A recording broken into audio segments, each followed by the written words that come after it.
नमस्कार मंडळी, मी शीतल आणि तुम्ही पाहताय दिल्लीकर मराठी।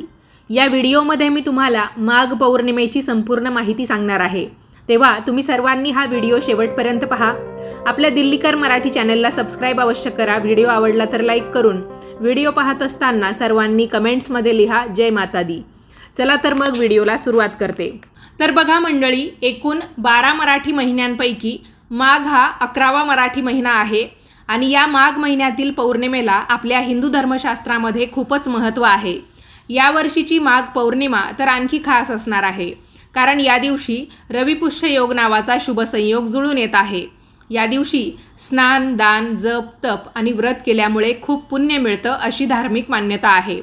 चला तर मग या माघ पौर्णिमेची तारीख, पूजा करण्याची पद्धत, स्नान आणि दानासाठी शुभ मुहूर्त, तसेच चंद्रोदय कधी होईल याबद्दल आपण सविस्तर माहिती जाणून घेऊया।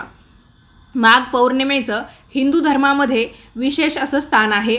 या दिवशी पवित्र नदीमध्ये स्नान करणं खूपच चांगलं मानलं जातं आणि आपल्याला जर पवित्र तीर्थक्षेत्री जाऊन किंवा पवित्र नदीमध्ये जाऊन स्नान करणं शक्य होत नसेल तर आपण घरीच अंघोळीच्या पाण्यामध्ये पांढरे तीळ टाकून स्नान करावं।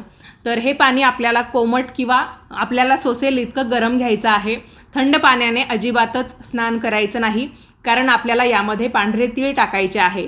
मान्य आहे, आपण पवित्र नदीच्या ठिकाणी जाऊन स्नान केलं किंवा तीर्थक्षेत्री जाऊन स्नान केलं तर ते पाणी थंडच असणार आहे, पण घरच्या घरी जेव्हा आपण असं स्नान करतो, जे खास करून पौर्णिमेचं स्नान असतं, एकादशीचं स्नान असतं किंवा मग अमावस्येचं स्नान असतं, तर मग ज्या ज्या वेळेस तिळाला महत्त्व दिलं जातं, जसं की मराठी महिन्यांमधल्या पौष आणि माघ या 2 महिन्यांमध्ये पांढऱ्या तिळाला महत्त्व आहे आणि तिळाचं दान करणं किंवा तिळयुक्त पाण्याने स्नान करणं फार शुभ मानलं जातं।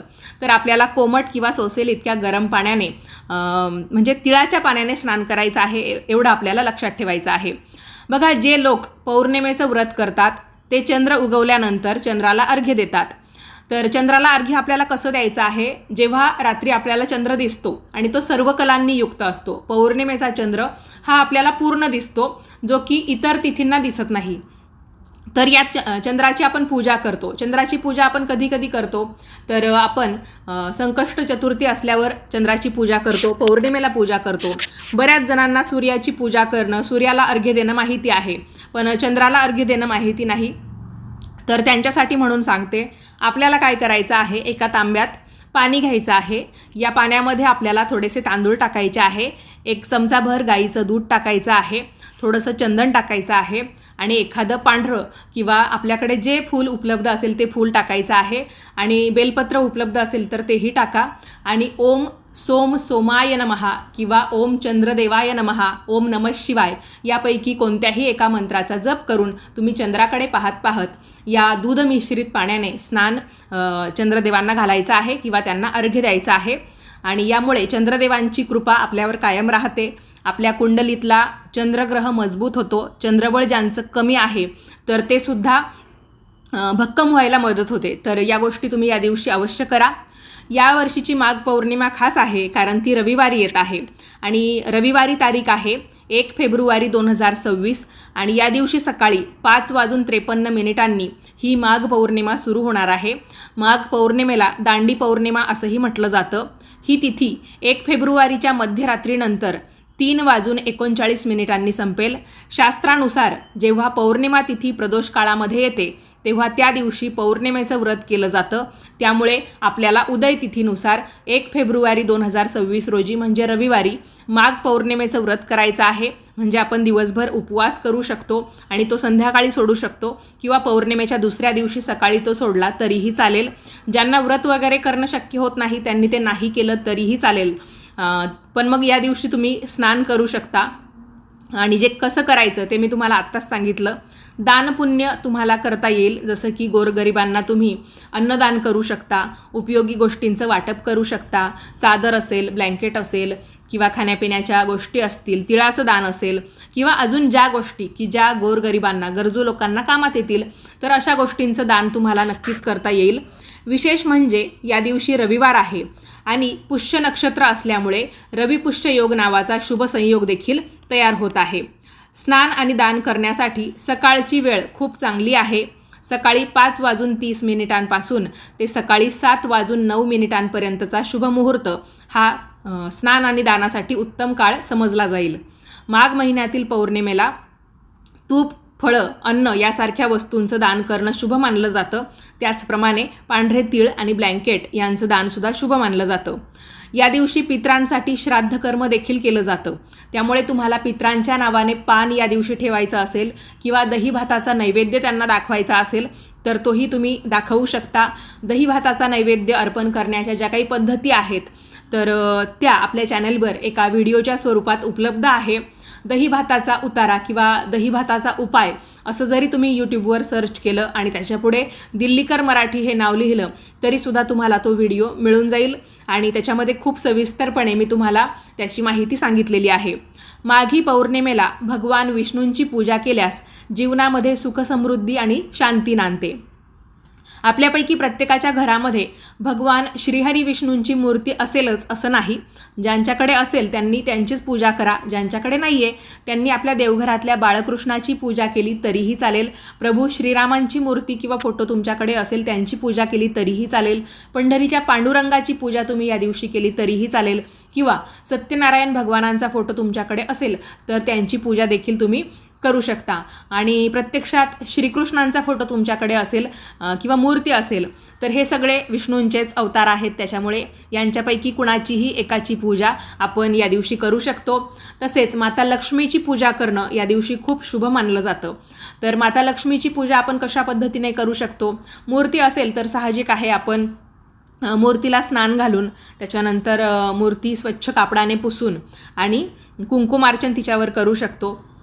त्याचबरोबर आपल्याकडे भगवान श्रीहरी विष्णू आणि माता लक्ष्मी यांचं आसन असलेलं श्रीयंत्र जर असेल तर त्याचीही पूजा आपण या दिवशी करू शकतो आणि त्याच्यावर देखील कुंकुमार्चन करू शकतो. कुंकुमार्चन केल्यानंतरचं कुंकू आपण काही वेळाने किंवा दुसऱ्या दिवशी त्या मूर्तीला किंवा त्या श्रीयंत्राला स्नान घालण्यापूर्वी एका डबीमध्ये भरून घ्यायचं आहे. हे जे कुंकू आहे ते देवीचा आशीर्वाद असतं. हे आपल्याला पुन्हा देवपूजेमध्ये वापरता येत नाही, पण याचा वापर आपण आपल्या कपाळावर गंध म्हणून लावण्यासाठी करू शकतो. महिला भांगेमध्ये जो काही सिंदूर भरतात त्याच्यासाठी या कुंकवाचा वापर करू शकता. त्याचबरोबर आपला कुणाचा वाढदिवस असेल, लग्नाचा वाढदिवस असेल, कुणी कुठे महत्त्वाच्या कामासाठी जातं किंवा कुणी काही यश प्राप्त करून येतं तर तेव्हासुद्धा आपण त्या व्यक्तीचं औक्षण करतो. तर त्यावेळेस आपण औक्षणासाठी या कुंकवाचा वापर केला तरीही चालेल. आणि तुमच्याकडे कुंकुमार्चनाचं कुंकू जर जास्त प्रमाणामध्ये साचत असेल, त्याचा उपयोग फारसा होत नाही आहे पण डबीमध्ये ते तसंच पडून आहे असं तुम्हाला वाटत असेल तर हे आशीर्वादरूपी कुंकू तुम्ही तुमच्या नातेवाईकांना म्हणजे नातेवाईकांमधल्या स्त्रियांना दिलं किंवा तुमच्या शेजारणी बाजारणी महिलांना दिलं की ज्यांचा खरोखर या गोष्टींवर विश्वास आहे आणि त्यासुद्धा कुंकुमार्चन म्हणजे काय हे जाणतात त्यांना द्या. कारण बऱ्याच वेळा काय होतं आपण चांगल्या हेतूने दुसऱ्याला ते कुंकू वगैरे द्यायला जाऊ पण अर्थ त्याचा वेगळा घेतला जाऊ शकतो. त्याच्यामुळे ज्यांना माहिती आहे, ज्या धार्मिक गोष्टी हिंदू धर्मशास्त्रातल्या गोष्टी चांगल्या प्रकारे समजून घेतात तर त्यांना तुम्ही हे कुंकू देऊ शकतात. आणि आपण याच्यामध्ये काहीच केलेलं नसतं, फक्त देवीवर त्या कुंकवाचा अभिषेक केलेला असतो देवीच्या चरणांपासून मस्तकापर्यंत. आणि हेच तर कुंकू आपण नंतर आपल्या कपाळाला लावण्यासाठी किंवा जसं की मी तुम्हाला सांगितलं त्याचा काय काय उपयोग होऊ शकतो त्याच्यासाठी वापरतो. आता बघा, तुमच्याकडे जर अद्याप श्रीयंत्र वगैरे नसेल तर तुम्ही ते या दिवशी घेऊ शकता. आणि या दिवशी जो होळीचा दांडा असतो तर तो रोवण्याची पद्धत आहे. काही ठिकाणी एक गाव एक होळी असं होतं, काही ठिकाणी सार्वजनिक होळी न करता प्रत्येकजण आपापल्या घरी होळी तयार करतो, रचतो आणि नंतर तिचं दहन केलं जातं. तर या होळीसाठी दांडा रोवण्याची पद्धत आहे. आणि खंडेरायांच्या यात्रा बऱ्याच ठिकाणी या माघ पौर्णिमेला होत असतात. त्याच्यामुळे बऱ्याच घरी या दिवशी पूर्णावरणाचा नैवेद्य केला जात असेल तर तुम्हीसुद्धा करू शकता. आणि जरी तुमच्याकडे यात्रा वगैरे काही नसेल तर या दिवशी तुम्ही तुमच्या कुलस्वामींना, त्याचबरोबर आपल्या ज्या कुलस्वामिनी असतात तर त्यांच्यासाठी पूर्णावरणाचा नैवेद्य करू शकता किंवा तुम्हाला जो पदार्थ या दिवशी त्यांना नैवेद्य म्हणून तयार करणं शक्य होईल ते तुम्ही करा. सवाष्ण जेवण देखील तुम्हाला या दिवशी घालता येईल. त्यानिमित्ताने तुमचं हळदी कुंकू होईल. जर समजा तुमचं मकर संक्रांती ते रथसप्तमी या दरम्यान हळदी कुंकू झालेलं नसेल काही कारणांमुळे, म्हणजे सुतक असेल, मासिक धर्म असेल, विटाळ असेल, बरीच काही कारणं असतात, तर मग माघ पौर्णिमेच्या निमित्ताने सवाष्ण जेवण करण्याच्या निमित्ताने तुम्हाला ते हळदी कुंकू करता येईल. त्याचबरोबर तुम्ही या दिवशी धान्याची पूजा करू शकता. आणि धान्याची पूजा म्हणजे काय, तर आपण अन्नपूर्णा देवीला धान्यामध्ये ठेवतो. तर मग सुरुवातीला आपण तिच्या खालची जी प्लेट असते किंवा जी वाटी असते ती स्वच्छ करून घ्यायची आहे.